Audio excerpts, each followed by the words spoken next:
85% of the trade between Canada and the United States is tariff-free. That's our exports to the United States, that's U.S. exports to Canada. And we recognize that. We recognize very much. At midnight, the lifeline snapped. Canada shut off exports of rare earths, copper, and coal to the United States without warning. At the Great Lakes crossings, customs officers halted trains and trucks, supply convoys idled in shock, and Washington was blindsided. By dawn, the Canadian ambassador was summoned, phones at the Pentagon lit up, and CEOs across America were scrambling. Overnight, 2/3 of Canada's mineral output, the hidden fuel of U.S. industry, was cut off in a single stroke. Why it matters? These raw materials are the unglamorous heroes of modern life. Rare earth elements make the magnets for electric cars, semiconductors, and missiles. Copper powers every circuit, every grid. And coal still muscles 70% of the world's steel production. As surely as the last century ran on oil, this one runs on copper and rare earths. And now, those commodities had been turned into weapons. Immediate fallout. The shockwaves hit fast. In Detroit, auto shifts were canceled. Without copper wiring and rare earth magnets, electric vehicles couldn't be built. Steel mills from Pennsylvania to Indiana slowed as Canadian coal supplies dried up.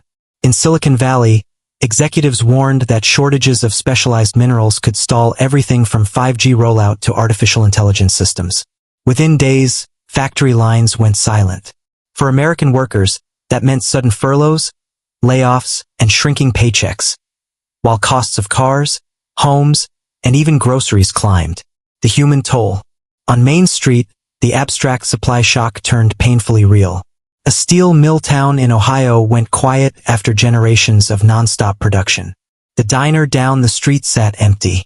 Hardware stores extended credit to customers suddenly out of work. Families felt the squeeze of inflation and lost wages, a double blow. A welder in Ohio described it bluntly. "We survived the chip shortage, but this feels like an earthquake under our economy." It was a crisis born of geopolitical. But its cost was measured in everyday lives. Washington's shock.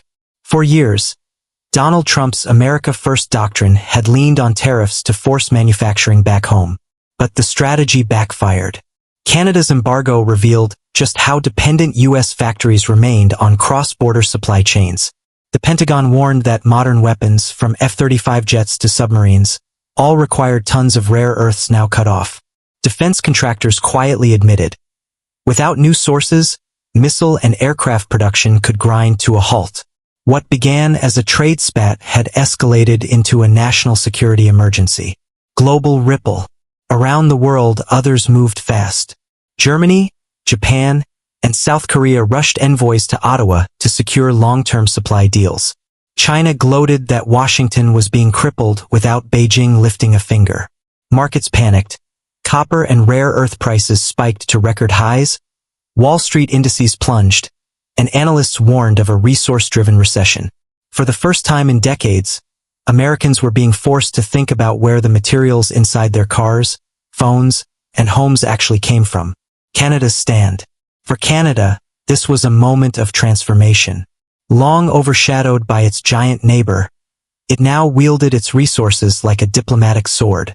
Prime Minister Mark Carney thundered in Parliament that Canada would never, ever be part of America, and won a standing ovation. Canadians, usually self-effacing about U.S. relations, rallied in pride. The message was clear. Canada would not be bullied, and it would not remain a warehouse for America's industries. The bigger lesson. Washington scrambled to respond, pledging new mines, new factories, even recycling initiatives to claw back independence. But building supply chains takes years, not weeks. Rare earth mines cannot be opened overnight, and environmental opposition looms large. Once again, the U.S. found itself vulnerable to a foreign squeeze, just as it. Studio microphone. Closing. This standoff is bigger than just Washington and Ottawa. In the 20th century, wars were fought over oil. In the 21st, the battles may be over lithium, cobalt, and rare earths, the invisible building blocks of modern life. Nations from Chile to Congo are waking up to their leverage. and the scramble for these minerals may define the balance of power for decades to come. The question now is simple. Will nations cooperate to secure these lifelines together, or will the next great conflict be fought, not over land or ideology, but over the periodic table itself?